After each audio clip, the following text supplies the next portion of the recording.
Bom dia, boa tarde ou boa noite, eu me chamo Melina, sou aluna de Odontologia da FASE e estou aqui em nome do Grupo 9, mais uma vez, da disciplina Seminários Integradores, ministrado pela professora Cássia, para darmos continuidade à nossa websérie sobre a AIDS.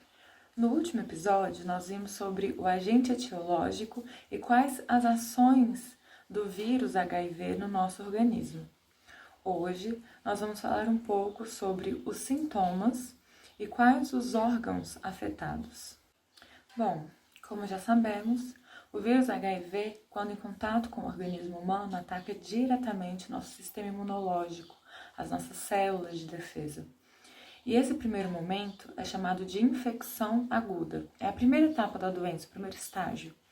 É quando o vírus fica incubado, ou seja, é aquela fase assintomática onde o vírus vai se estabelecendo dentro das células de defesa e se proliferando, como mencionamos no vídeo passado. Após o período de incubação, dá-se início à fase sintomática inicial, que é quando há uma drástica redução dos linfócitos TCD4+ no nosso organismo. Em pacientes saudáveis, essas células estão presentes no sangue cerca de 800 e 1.200 unidades por milímetro cúbico. Já em pacientes nesse estágio da AIDS, ela chega a ficar abaixo de 200 unidades por milímetros cúbicos de sangue. Ou seja, o sistema imunológico é extremamente afetado. Entretanto, como a AIDS é uma doença muito sorrateira de fato, ao mesmo tempo que essas fases iniciais e evolução da doença podem gerar sintomas em alguns indivíduos, em outros pacientes pode passar completamente despercebido. Os sintomas também podem ser confundidos com outras doenças virais, como diarreia, inflamações, infecções cutâneas, erupções cutâneas, ínguas por todo o corpo, falta de apetite, cansaço.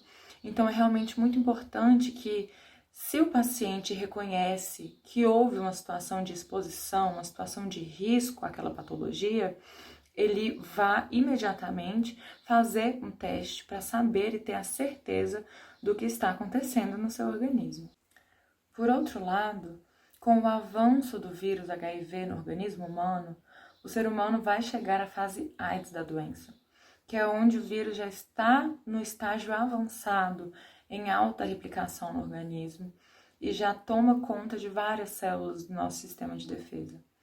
Dessa forma, ainda podendo não apresentar sintomas características da AIDS, abre-se um espaço para que doenças oportunistas invadam o nosso corpo, devido à fragilidade do sistema imunológico, ao tempo de exposição do organismo à doença, e a tantos outros fatores que vão se agravando com o passar dos dias. No caso das doenças oportunistas, essas chegam ao nosso organismo, como dito anteriormente, devido à baixa imunológica e se estabelecem. Essas doenças oportunistas, em um paciente saudável, não evoluiriam e não agravariam-se. O quadro permaneceria estável, a doença poderia nem se manifestar, o nosso próprio sistema imunológico poderia dar conta daquela mazela. Porém, com o passar dos anos, a AIDS vai debilitando de forma muito severa o sistema imunológico. Então, uma simples doença que poderia ser automaticamente eliminada do organismo pelo próprio corpo, estabelece, se agrava e muitas vezes pode acabar levando o indivíduo a óbito, devido a essa baixa imunidade de fato. Então, uma gripe que pode evoluir para uma pneumonia, que pode acabar aí acometendo órgãos vitais e pode realmente levar o paciente a óbito. Então, devido a essa característica silenciosa da AIDS, o vírus não vai acometer um órgão específico ou atacar um órgão específico, debilitando. Ele vai simplesmente debilitar o nosso sistema imunológico, todo o nosso sistema imunológico. Então, o órgão de acometimento da doença vai depender de qual órgão a doença oportunista, que se aproveita dessa baixa imunológica, vai acometer. Por exemplo, pode ser o cérebro, podem ser os rins, pode ser o fígado, podem ser os pulmões. Como eu havia dito, uma simples gripe que pode evoluir para algo mais severo, então vai depender muito de qual foi a doença oportunista que aquela pessoa pegou ali e qual órgão ou quais são as características sintomáticas dessa doença oportunista. Espero que tenha ficado claro aí quais são os sinais e sintomas da AIDS no organismo humano e quais são realmente os lugares que ela mais acomete ou que ela mais ataca, mais se desenvolve. Espero vocês no próximo vídeo.